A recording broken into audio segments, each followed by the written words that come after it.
My question is for the Premier. The headline in the Toronto Star read, Premier Wynne blasts John Tory over his budget complaints. You know, the Premier refused to meet Mayor Ford, and now the Premier is attacking Mayor John Tory. There is one common denominator here in this equation, and that's the Premier. Mr. Speaker, I'd like to give the Premier a chance to apologize to Mayor Tory for this recent attack. Mr. Speaker, will the Premier do the right thing?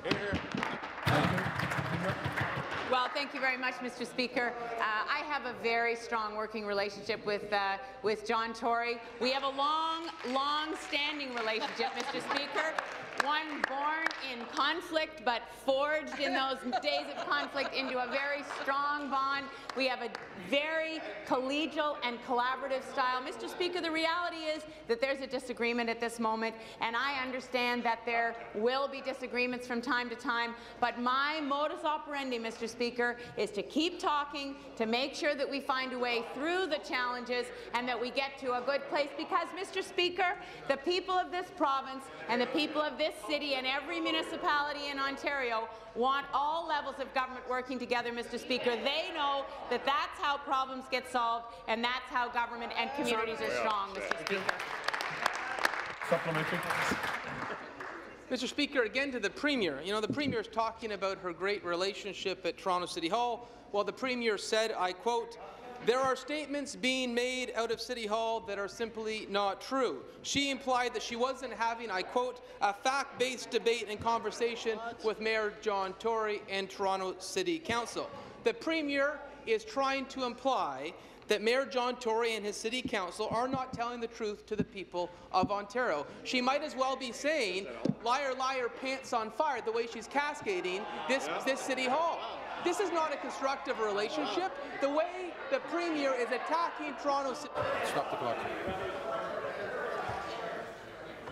If we need to return to the last couple of days with warnings, I will fulfill that. And I will not take a long time to decide to do it. Please finish.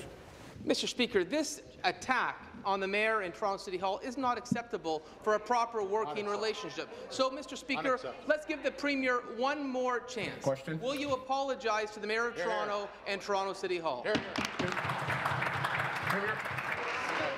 Mr. Speaker, let me just talk about this relationship with the City of Toronto. Let me first talk about it in the context of investments in transit and transportation infrastructure, because I believe that one of the largest challenges confronting not just the City of Toronto but the region of the Greater Toronto and Hamilton area is transportation, Mr. Speaker. So let's talk about some of the investments, and we are funding. We must not forget we are funding 70%. 70% of the transit projects that are being built in the City of Toronto right now, Mr. Speaker. And those include $5.3 billion for the Eglinton Crosstown, $1.2 billion for the Finch West LRT, $3.7 billion for GO Regional Express Rail within Toronto, which will enable Smart Track, which is the plan that the Mayor ran on, Mr. Speaker, $150 million for planning and design for work on the Toronto Relief Line, which is a future project, Mr. Speaker. We are showing Toronto a lot of love, Mr. Speaker. Final supplementary. Mr. Speaker, again to the Premier, and surprise, surprise, there is no apology to the Mayor, and the Premier seems to be okay with the fact that she called Toronto City Hall and the Mayor a liar. That's not a proper relationship with Toronto City Hall. Now let's see the specifics of what Mayor Tory has raised as legitimate concerns for the City of Toronto. Stop the clock. We're going to warnings. That's enough. Finish, please.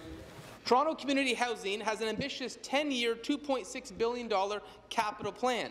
The City, the province and the federal government all need to be part of this. The City has made their commitment. The federal government has stated that they're interested in paying their share. The province, other than a few energy retrofits, absolutely nothing.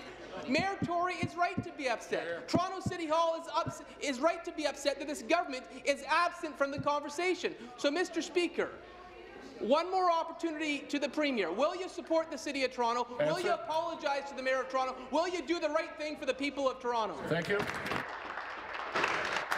seated, please. Be Seated, please. Premier.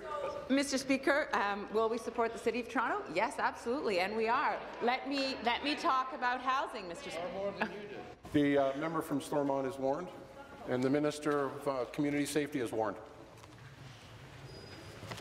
Finish, please. And Mr. Speaker, look, I'm glad that the federal government is interested in investing in housing, Mr. Speaker. We're actually investing in housing. So $2 billion in affordable and sustainable housing across the province over the next 3 years.